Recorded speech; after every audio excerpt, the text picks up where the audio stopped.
Hello there, welcome back. 6:15. Let's take a look at the local papers this evening. As always, Matt with us from Archant Media here to go through them. Happy New Year. Happy New Year. Good to see you. We're going to start with a Christmassy story, a case of vandalism in East London, which may or may not be more sinister than it appears. Yeah, I mean, not Christmassy in the traditional festive sense. No, this is in the East London and West Essex Guardian.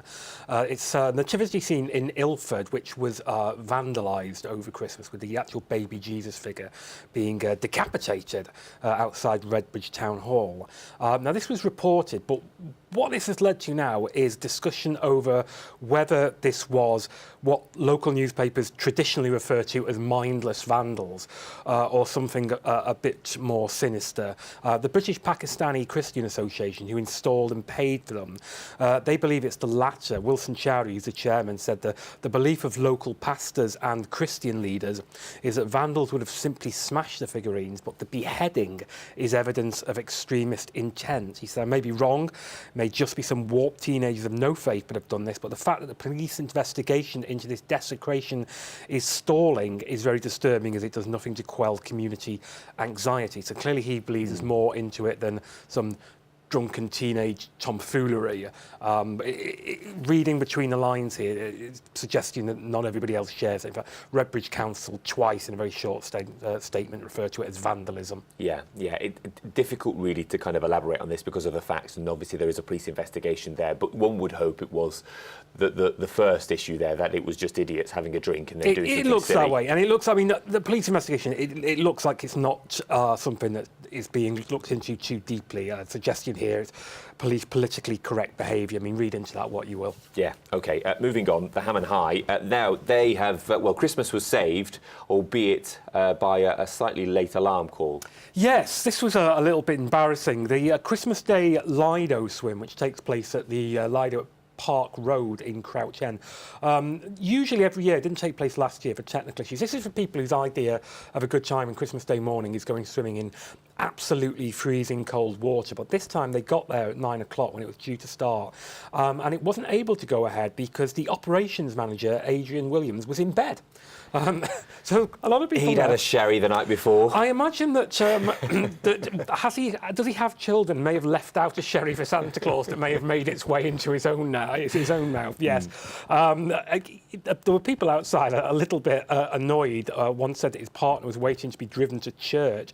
Anyway, eventually they described it as being hauled out of bed. I don't know if that physically happened. This lot probably marched up and got him. They possibly did. It would have been terrifying for him. He said that he apologises for the delay. He said, I overslept, and I can assure you that this will never happen again, as I do pride myself on being on time for everything I do. And that's what I love about that story, is how apologetic he was about the fact that he'd made these swimmers wait a little bit longer for their Christmas Day plunge. Let's move on to the new shopper. They've got a tale of an epic comeback. It will bring back, for those that remember Big Daddy, yes, back in the day, this is kind of, we're on those lines. Yeah, which I vaguely do.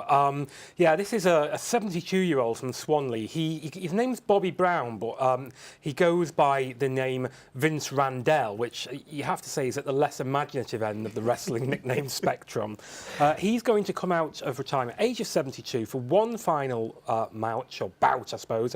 Apparently became quite a popular name in the 70s when he was on World of Sport on ITV, which older viewers may remember. He did actually come out, he retired 15 years ago and then came out of retirement for one fight last year because it was for cystic fibrosis. He said, I dived into the ring at 72 years of age and I came out of the ring as a 25-year-old. I came out of the ring, held my belt, kissed it and said, that's for Swanley. Those immortal words. He's like the David Hay of wrestling, isn't he? Kind of coming in and out of retirement. I can't imagine there's much more said, but is anybody worried about whether he's got it in him? Well, I mean, nobody else is. He doesn't seem to be. He said after his last fight, even 2 of his ribs were bruised, but at the end of it all, that's what it's about. So he, January 27th at the Alexander Street, he's up against the 30-stone Curtis Crusher. Now, that's a better name, isn't it? 30-stone Curtis Crusher. Well, we wish Vince the best of luck with that one, yeah. Yes. It could be tough. Finally, this is a lovely story. Now, this is the Islington Gazette, and they have a story of a man who was in a very difficult situation and is lovely in his new situation. Yeah, this is a smashing story on the front of the Islington Gazette. Homeless man, now happiest bus driver. I mean, you should say probably bus drivers watching. sometimes when you get onto a bus, they're not always living what I believe the young people call their best lives by the demeanour that they have. This guy certainly does. He's been voted London's happiest bus driver. Pat Lawson from Finsbury Park. He was homeless on the streets and in hostels for years and years, eventually referred to the Islington charity Single Homeless Project. Now he says, I've been homeless, I've been in prison, I've been an addict, now I'm a tax-paying citizen. And he looks absolutely delighted. He does indeed. A lovely man. And in fact, we will be speaking to him on the programme tomorrow night. So we'll hopefully find out a bit more about his story then. Matt, as always, thank you and Happy New Year again. Matt with us there from Archant Media, his weekly roundup of the local papers.